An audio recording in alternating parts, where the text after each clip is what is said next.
Audio clip number 79۔ انشاءاللہ زبردست اس audio clip میں قرآن پاک کی سورہ بقرہ کی آیت نمبر 230 سے 232 کی تلاوت، ترجمہ اور تفسیر قرآن سنیں گے۔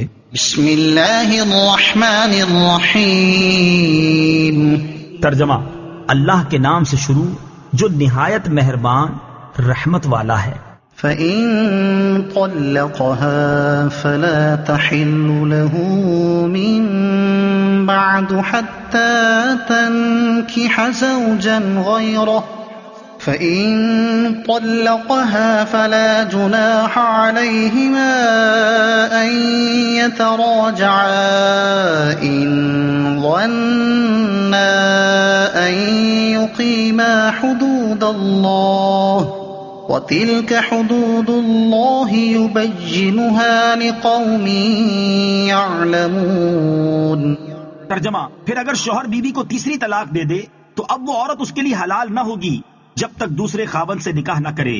پھر دوسرا شوہر اگر اسے طلاق دے دے تو ان دونوں پر ایک دوسرے کی طرف لوٹ آنے میں کچھ گناہ نہیں، اگر وہ یہ سمجھیں کہ اب اللہ کی حدوں کو قائم رکھ لیں گے، اور یہ اللہ کی حدیں ہیں جنہیں وہ دانش مندوں کے لیے بیان کرتا ہے۔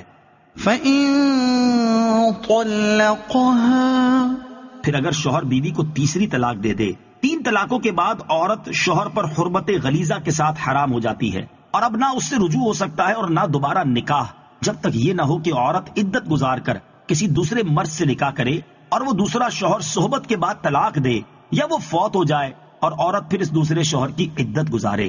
3 طلاقوں کے بارے میں اہم مسئلہ: 3 طلاقیں 3 مہینوں میں دی جائیں یا 1 مہینے میں، یا 1 دن میں، یا 1 نشست میں، یا 1 جملے میں، بہر صورت تینوں واقع ہو جاتی ہیں اور عورت مرد پر حرام ہو جاتی ہے۔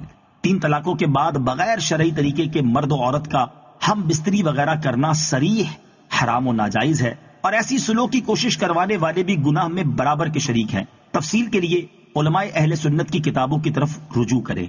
وَإِذَا طَلَّقْتُمُ النِّسَاءَ فَبَلَغْنَ أَجَلَهُنَّ فَأَمْسِكُوهُنَّ بِمَعْرُوفٍ أَوْ سَرِّحُوهُنَّ بِمَعْرُوفٍ وَلَا تُمْسِكُوهُنَّ ضِرَارًا لِتَعْتَدُوا وَمَن يَفْعَلْ ذَلِكَ فَقَدْ ظَلَمَ نَفْسَهُ وَلَا تَتَّخِذُوا آيَاتِ اللَّهِ هُزُوًا وَاذْكُرُوا نِعْمَةَ اللَّهِ عَلَيْكُمْ وَمَا أَنزَلَ عَلَيْكُمْ مِنَ الْكِتَابِ وَالْحِكْمَةِ يَعِظُكُمْ بِهِ وَاتَّقُوا اللَّهَ وَاعْلَمُوا أَنَّ اللَّهَ بِكُلِّ شَيْءٍ عَلِيمٌ۔ ترجمہ: اور جب تم عورتوں کو طلاق دو اور وہ اپنی عدت کی اختتامی مدت کے قریب تک پہنچ جائیں تو اس وقت انہیں اچھے طریقے سے روک لو یا اچھے طریقے سے چھوڑ دو، اور انہیں نقصان پہنچانے کے لیے نہ روک رکھو تاکہ تم ان پر زیادتی کرو، اور جو ایسا کرے تو اس نے اپنی جان پر ظلم کیا۔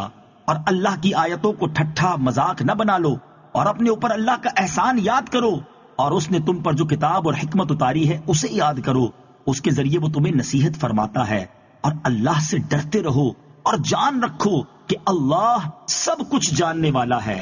وَإِذَا طَلَّقْتُمُ النِّسَاءَ، اور جب تم عورتوں کو طلاق دو۔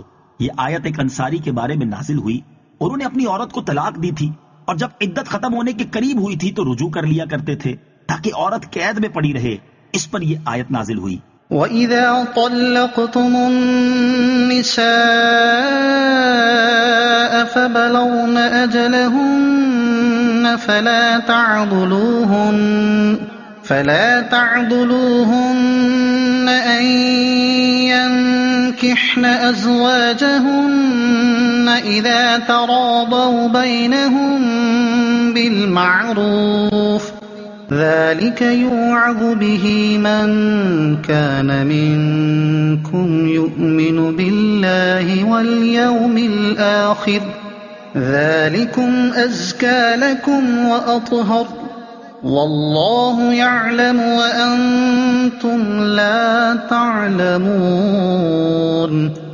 ترجمہ: اور جب تم عورتوں کو طلاق دو اور ان کی عدت کی مدت پوری ہو جائے تو اے عورتوں کے والیوں، انہیں اپنے شوہروں سے نکاح کرنے سے نہ روکو جبکہ آپس میں شریعت کے موافق رضامند ہو جائیں۔ یہ نصیحت اسے دی جاتی ہے جو تم میں سے اللہ اور قیامت پر ایمان رکھتا ہو۔ یہ تمہارے لیے زیادہ ستھرا اور پاکیزہ کام ہے، اور اللہ جانتا ہے اور تم نہیں جانتے۔ وَإِذَا طَلَّقْتُمُ النِّسَاءَ، اور جب تم عورتوں کو طلاق دو۔ تفسیر صراط الجنان میں ہے حضرت معقل بن یسار رضی اللہ تعالیٰ عنہ کی بہن کا نکاح عاصم بن عدی کے ساتھ ہوا تھا۔ انہوں نے ایک طلاق دے دی، لیکن عدت گزرنے کے بعد پھر عاصم نے نکاح کی درخواست کی۔ حضرت معقل بن یسار رضی اللہ تعالیٰ عنہ مانے ہوئے اور ان کے حق میں یہ آیت نازل ہوئی۔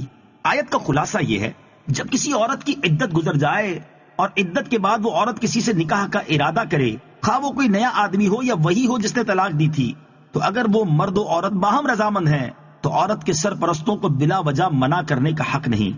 اس حکم کی اہمیت کو واضح کرنے کے لیے فرمایا کہ ہر اس آدمی کو نصیحت کی جا رہی ہے جو اللہ تعالیٰ اور آخرت پر ایمان رکھتا ہے۔ مزید فرمایا کہ اس حکم پر عمل کرنا تمہارے لیے زیادہ پاکیزگی و طہارت کا باعث ہے، چونکہ بعض اوقات سابقہ تعلقات کی وجہ سے عورتیں غلط قدم بھی اٹھا لیتی ہیں جو بعد میں سب کے لیے پریشانی کا باعث بنتا ہے۔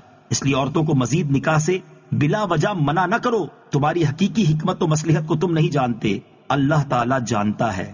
یہ یاد رہے، اور اگر عورت غیر کفر میں بغیر اجازت ولی نکاح کرے تو وہاں اولیاء کا حق ہوتا ہے۔ تفصیل کے لیے بہار شریعت حصہ 7 میں کفر کا بیان مطالعہ کریں۔